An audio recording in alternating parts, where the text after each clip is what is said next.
It is Miss Universe Season once again, and welcome back to my channel. This is Stefan Cappuccino of Sashes&Scripts. Before we begin, please subscribe to my channel. Let's grow this community together on YouTube and hit the notifications bell for more pageant-related content. So it's been a week since the Miss Universe started in Israel, and right now, a lot of the things that the girls have been doing are mostly fun and games for the past several days. They've been going to tours, getting to know more of the host country. They've been doing their fittings and registrations, albeit the fact that the sashes this year arrived a little bit late because there was a holdup at the customs, but now they're wearing their sashes, so everything's fine on that front. So by now, we are expecting that the girls have adjusted to the climate, adjusted to the environment in Israel, and that despite the activities being, all fun and games at this point in time, they would start to think about their game plan. They would start to think about their strategies for the competition. Because at this point, what we are seeing are several girls who are pulling away from the rest of the girls in terms of, getting social media mileage from different pageant pages. On social media, and I am starting to see some patterns on who are the girls who are getting more exposure, who are being featured more, not only by the makeup artists and the press covering the pageant in Israel, but getting more engagements from fans regarding their regarding their posts and regarding their presence in the competition. And today we will be talking about the girls who are starting to pull away from the rest of the competition and featuring those girls who are getting more popular as the days goes by. So this year, ang nakikita ko na dalawa sa pinaka-agresibo or dalawa sa pinaka-popular na mga girls in social media is the candidates from Brazil and Paraguay.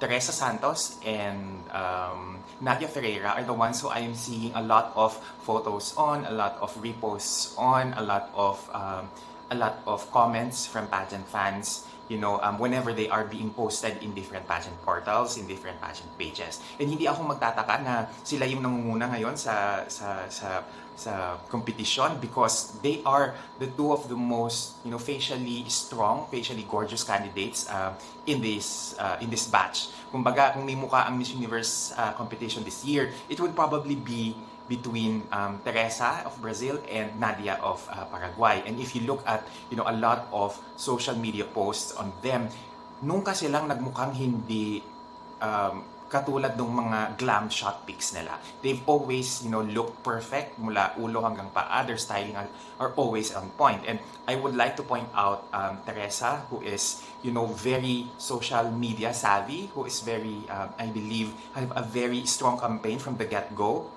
Given na maganda na nga siya at perfecto na nga yung mukha niya at lahat, hindi niya hinahayaan na yung fun and games and yung very light na atmosphere that the candidates is experiencing now, hindi niya hinahayaan yon na iligaw siya doon sa kanyang strategy. And if you look at her social media feed and the Miss Brazil na Instagram page, parating meron siyang posting on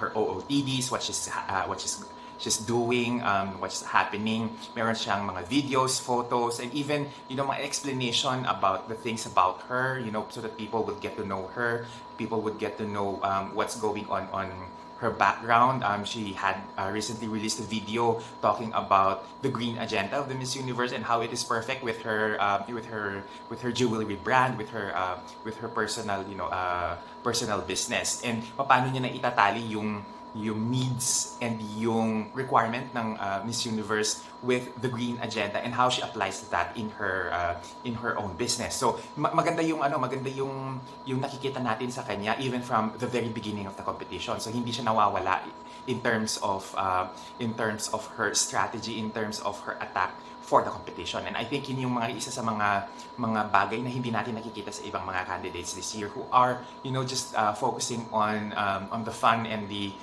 experience of the pageant, na ang focus nila is to get immersed with the culture of Israel. There's nothing wrong about that, pero sana naman hindi nila makalimutan na nasa competition pa rin sila, and that is exactly what Teresa is doing in the competition. Also, isa sa mga hindi nawawala sa social media feeds nating lahat is Nadia Ferreira, who earlier, a lot of Filipino fans or maybe a lot of fans don't feel that she is as beautiful or as good looking in person as in photos. Pero nakikita natin ngayon sa kasagsagan ng competition sa Israel that she is as good looking as she is in photos, in glam shot pics, and as in real life, na hindi siya mukhang phinotoshop, hindi siya mukhang budol, kumbaga. And yung nakikita natin na itsura niya in videos, in different posts from the makeup artists, from different pageant pages, who cover, live in Israel, that is exactly what we see. What we see is exactly what we get. Of course, hindi rin mawawala na karamihan ng mga girls, a lot of the candidates who are getting a lot of media attention are the Latina girls for being so, very, extrovert, for being very huge personality-wise. And isa na sa mga yon is Luiseth of Venezuela, who, is exhibiting very Irene Esther-ish na personality, who is, very fun and outgoing and very ready to mingle and be sociable. And I think that is something that is working for her in the competition because napapansin siya wherever she goes. Another Latina who surprised me a lot is Antonia Figueroa of Chile. Sorry about that. The very fact that pagdating niya sa Israel, unti-unti na siyang napapansin, unti-unti na siyang nabibigyan ng media mileage, napapansin ng mga international pageant fans, is something that I am expecting. Nakikita ko kasi sa kanya yung improvement in terms of styling, improvement of her overall appearance in the competition, because she previously had experience as a candidate in Miss Earth. And alam naman natin that this year very strong yung green agenda ng Miss Universe, that anyone who has experience in the Miss Earth competition would surely have enough advantage, would surely be given enough experience to bring into the table during their interviews. Hindi rin nalalayo dyan sa diskusyon na yan si Valeria Ayos, Miss Colombia, who was a runner-up or an elemental queen in Miss Earth several years back. Alam natin na she is very polished in terms of presentation, in terms of overall looks. So, hindi rin siya nawawala sa listahan ng mga girls who are, getting a lot of buzz in Israel right now. Isa din sa mga na nakikita namin who is, getting attention in Israel is Harnaaz Sandhu. And it also helps that her, her social media page, her organization, the Miss Diva organization, keeps tabs on her in the competition. And araw-araw siyang may OOTD na pinopost, araw-araw siyang may content on her social media. So more and more people get to know, who she is, to get to know more about her in the course of the competition. Isa sa mga napansin ko is that compared to the Miss Diva competition, mas may laman siya ngayon. She looks more glowing and a lot more healthy as compared to the Miss Diva competition, where I find her to be a little bit on the thinner side.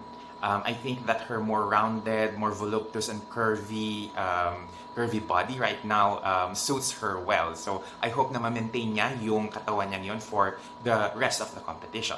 Since we're also talking about the Asians, another girl who we think that is doing well in the competition is Anchilee Scott-Kemmis of Thailand. And alam natin na hindi siya yung ideal na pageant girl. Her figure, her body type is not the ideal pageant proportion, kumbaga, in terms of the physicality, but she is giving a lot of confident vibes in the competition. And nakikita natin yung mga pageant pages na naggiliw sa kanya. Nakikita natin yung how she is styled is very on point, hindi masyado pasabog. hindi masyado in your face yung glam niya, but very subtle yung kanyang attack on fashion, which I think is a very good way na strategy for her, especially that this year important sa Miss Universe nga yung green agenda, yung sustainability. And we all know that in the past, any Miss Thailand who goes to Miss Universe is, eroded or rather bombarded with lots and lots of wardrobe. Nakita natin yon kay Amanda of them last year, who got, over 80 outfits throughout the entire competition. And this year, parang nag-hold back yung Miss Thailand organization, that they had to pivot and dial down the wardrobe department for Anchilee, at hindi yun yung focus ng campaign nila. And rather, ang focus ng campaign nila is for Anchilee to shine on her own, hindi masyado in your face lahat ng nangyayari. So I think that is one of the things na kinakailangan nating subaybayan, because alam naman natin na ang Thailand, hindi sila yung tipong magbibigay ng competitor sa Miss Universe na pageant na hindi ganon kahasa, na hindi ganon ka prepared. We are still looking forward to her performances in the preliminary competition, because alam naman natin na yung weakness ni Anchilee leans towards the pasarela, the performance aspect. But overall, ang nakikita ko sa kanya is napaglalaruan siya ng mga makeup artists, because her face is just so gorgeous na she can pull off, a lot of different styling, from fierce, from very eye-centric na mga makeup to more Latina looking na ayos. So maganda yung nakikita natin on that aspect with Anchilee. Now, among the Europeans, dalawa din yung nakikita kong standouts. And those two girls are Belgium, Kedist, and Sarah of Spain. Now, Kedist from Belgium, is a very gorgeous na black woman who was, adopted from her, who is adopted originally from Africa. I'm not sure which country it is, but she was adopted and grew up in Belgium, and now she is in the Miss Universe stage. Several weeks back or several months back, if I hope I'm not mistaken, she was able to reunite with her father prior to the competition, and I think that's a very heartwarming na reunion. And the thing about Kedist is that ang ganda-ganda niyang tignan, and hindi siya nawawala sa radar ng mga pageant pages. Collectively kasi, ang nakikita ko sa mga pageant pages is that there are several ladies that they keep on posting over and over. And isa si Kedist sa mga yon. Miss Belgium, represented by a black woman, is a very strong and powerful image when it comes to the stage. And we all know yung impact ng the likes of Dani Mendez, who represented Italy in Miss Universe in 1997, and Lola Odissoga of Finland, who was a runner-up ni Alicia Machado in 1996. So makikita natin na historically, black women representing a European country is always been something that is, welcome in the semis in Miss Universe. Another girl who we are seeing a lot of media coverage on is Sarah Loinaz of Spain. Spain this year elected a very gorgeous woman, a gorgeous Spanish señorita, who for me is like a mixture of Miss World Jacqueline Aguilera and supermodel Yasmin Dori.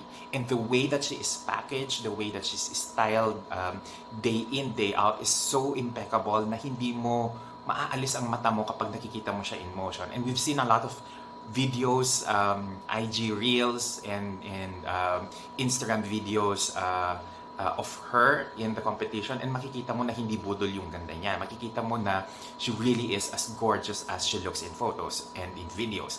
So I am expecting that she would be someone who will be able to enter the semi-finalists quite easy. Granted that kinakailangan din niyang mag-perform very well during the preliminary competitions later on.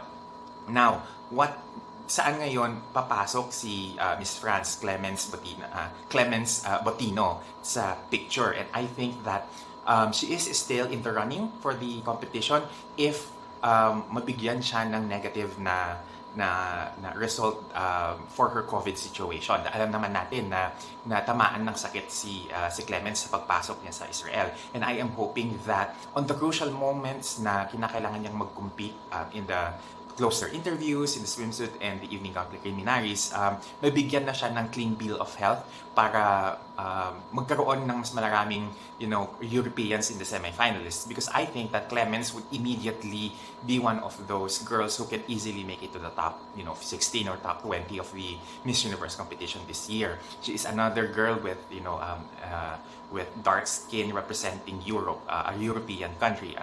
She is a black Miss France, and I think that yung tagal ng hinintay niya from her coronation to competing in Miss Universe this year, sana mabigyan siya ng chance, because nasasayangan ako dun sa opportunity of representation, especially for women of color representing a European country.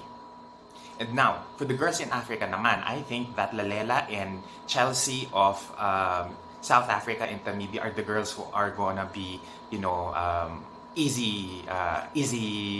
easy shoe-ins, kumbaga, sa semi-finalists this year. And also, I have been seeing a lot of them getting a lot of social media mileage as well. And yung latest na post ni Lalela about, or rather ng Miss South Africa organization, about Lalela's wardrobe having composed of around 50% of it being outfits that have been worn or used by previous Miss South Africa in various competitions, in previous Miss Universe pageant, says a little bit more on their commitment to the green agenda of the Miss Universe pageant this year. It also means that nakinig sila doon sa clamor ng Miss Universe that they want sustainability as something to be discussed or something to be put forth in the pageant forefront. And the ability of the organization and for Lalela to pivot and make do with what is available is something that is very commendable. Of course, hindi rin mawawala that Lalela is a very, very gorgeous, African woman who is also a very strong communicator. So it means that pag pinagsama-sama mo yung physical attributes niya, yung very strategic na galawan ng kanyang organization, plus the fact that she is also a very well-spoken candidate, we all know that papasok siya sa competition. So ngayon, unti-unti na silang nagpo-pull away from the rest of the girls. Of course, I would also put in Chelsi of Namibia in this list, as well as Roshanara Love of Kenya in the competition, but they're not as as strong as the social media presence of Lalela. And I think that these two girls, Roshanara and Chelsi, needs a little bit of boost on their campaigns, a little bit of more media mileage for them to be able na makapagsabayan dun sa ibang mga nangunguna sa competition ngayon. I think that Chelsi and Roshanara would be great girls to make it into the semis this year. And now let's talk about Bea Luigi Gomez of the Philippines. Unfortunately, hindi siya napapansin as much as we want her to be. She does not have that pull, it seems, in terms of presence. She's not that very magnetic, kumbaga, in terms of how she draws people in the competition. Right now, we barely have any materials on her in terms of the competition, na parang kinakailangan mong maghanap para may makuha ka lang na updates or makuha ka lang na mga photos in her competition in Israel. And even yung mga on-site media sa Israel, they don't seem to give her as much exposure as the rest of the other girls. So medyo tayo dyan, medyo kinakailangan natin kalampagin siguro yung mga nasa pamunuan na medyo matutong mag-pivot whenever there are these concerns on the wardrobe or on the styling, or concerns on her social media presence, concern about how she is being viewed by the public.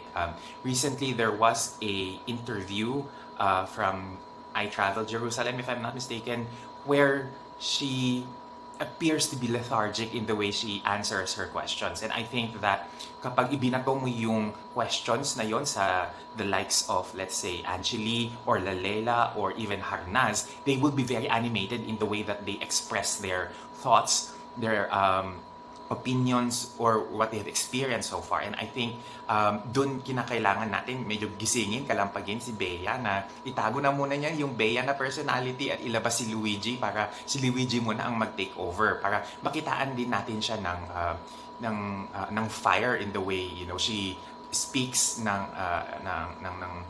passion in the way that she communicates. And I think that if we are going to compare her with the two past Miss Universe Philippines, hindi ganon ka-engaging o hindi ganon kapalaban, lumalabas itong si Bea compared to Rabia. Rabia has that very feisty na personality, na go-getter, na she would fight for what she wants, and she would fight for the Miss Universe crown. And nakikita natin na malaki yung difference ng kanilang personality. Now, kung ikumpara naman natin siya kay Gazzini, who is a little bit more on the quiet side, Gazzini has that enigmatic pull sa mga tao that she is a photographer's favorite. Parati siyang napopost, parati siyang pinag-uusapan, parati siyang nabibigyan ng focus on social media by various pageant pages. So, we need to find ways that Bea, her very introvert na personality, is magkaroon ng ganong klaseng, magnetism in the competition. Sa tingin ko, napag-iiwanan ngayon si Bea ng ibang mga Asian girls like India, Thailand, even Vietnam in terms of exposure. And I think, the less that people not talk about you, mas lalo kang nagiging left behind, kumbaga. So I think that there's something na kinakailangan kalampagin kay Bea and her team para medyo magising naman yung natutulog nilang diwa or natutulog nilang strategies. I think what Bea needs now is to know when and how to pivot doon sa mga criticisms na natatanggap niya from pageant fans, from different pageant bloggers, and I think that that skill is very crucial, especially that as we look at the competition, unti-unting nagpo-pull away yung mga frontrunners in the course of the pageant. Unti-unti silang humihiwalay doon sa the rest of mga candidates this year. And I think si Bea napag-iiwanan. So this is not meant for Bea na sumama ang loob niya, but rather I hope that this serves as a wake-up call for her and her team na galaw-galaw, na makalampag naman sila to be very strategic, to learn how to pivot when it needs to pivot, and it needs to re-strategize when the current strategies doesn't seem to work. So I think that Bea needs to start stepping up her game, because kung hindi, mapag-iiwanan talaga siya. At this point, nakikita na natin kung sino yung mga frontrunners in the competition. And I think that this lead will only go wider if a lot of the girls would not learn how to pivot their game, would not learn how to, re-strategize along the way. I think that later on, pwede pang mabago yung listahan ng mga frontrunners in the course of the preliminary competition. And mangyayari na magkakaroon ng pagbabago ng listahan when it comes to the closer interview and the swimsuit and evening gown preliminaries. But for now, ang nakikita natin na pulling away from the rest of the girls who are now leading, kumbaga, are the girls from Brazil, Paraguay, I would say to a certain degree, other Latina girls like Chile, Venezuela, Colombia, Puerto Rico, definitely. Michelle Marie is one of the girls who kinakailangan nating bantayan because she is one of the girls that I believe to be very, very Miss Universe worthy. I'd also include Asian girls like India and Thailand in the list, Lalela of South Africa, Namibia, Kenya. For the Europeans, I am going to pick France. Belgium and Spain into the mix. So among the girls that are enjoying a lot of publicity, these are the girls na binabantayan natin ngayon because of they're the ones who are eating up a lot of social media mileage as well as coverage from various media present in Israel.